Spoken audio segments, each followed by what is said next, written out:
Ici Max Napi. Vous êtes sur la chaîne The Solvers pour les professionnels de la climatisation et du chauffage Hitachi. Bienvenue. Je suis là pour répondre à vos questions.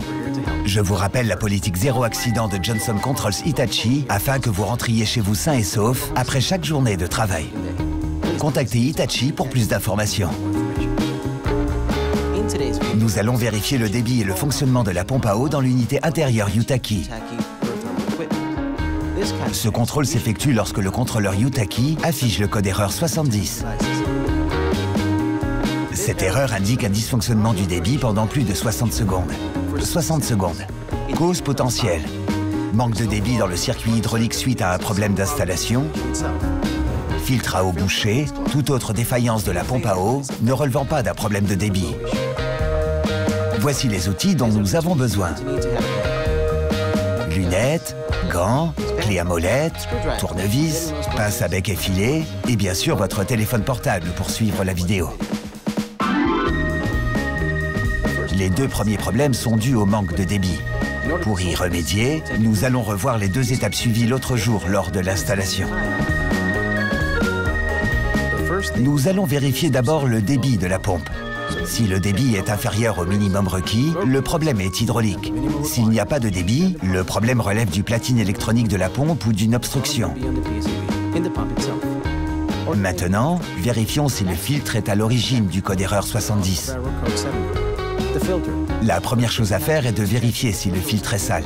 Si c'est le cas, nous devons évidemment le nettoyer. S'il est propre, il peut y avoir un problème au niveau de l'installation. Nous devons vérifier si les vannes du circuit d'eau sont ouvertes et si l'erreur persiste, appelez le service technique.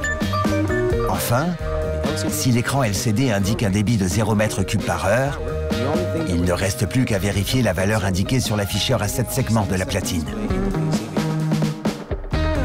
Nous devons vérifier la lecture sur l'afficheur. Le recours au manuel est indispensable pour déterminer le type d'erreur puisque chaque valeur indique un problème différent. La valeur 100 dans le paramètre FF indique que le câble est déconnecté. La platine ne reçoit pas de signal et l'erreur 70 s'affiche.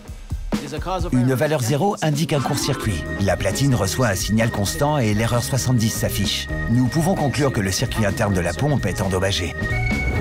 2 indique l'arrêt de la pompe. La valeur entre 5 et 75 indique un fonctionnement OK et que les informations de débit sont envoyées à la platine. 5 correspond au débit minimum, 75 au débit maximum. En dehors de 5 et 75, les valeurs sont fixes et indiquent d'autres problèmes comme sur le tableau. 80, 85 indiquent d'autres problèmes spécifiques à la pompe. S'il y a un problème de la pompe, le signal de retour envoyé ne fournit pas d'informations sur le débit et l'écran LCD indique un débit de 0 m3 par heure. Si l'afficheur à 7 segments montre 85, il faut vérifier les chutes de tension. Il faut vérifier le paramètre FF de l'afficheur à 7 segments dès que vous démarrez la Yutaki. Il y a une marge d'environ 1 minute. Au-delà, l'erreur 70 s'affiche et alors, la pompe ne reçoit plus de tension et aucune valeur du paramètre FF n'est disponible. J'espère que cette vidéo vous a été utile. Pour d'autres incidents, visionnez cette chaîne YouTube ou contactez notre call center qui est toujours à votre disposition. Salutations à tous mes collègues installateurs et souvenez-vous, soyez professionnels et appréciez votre travail.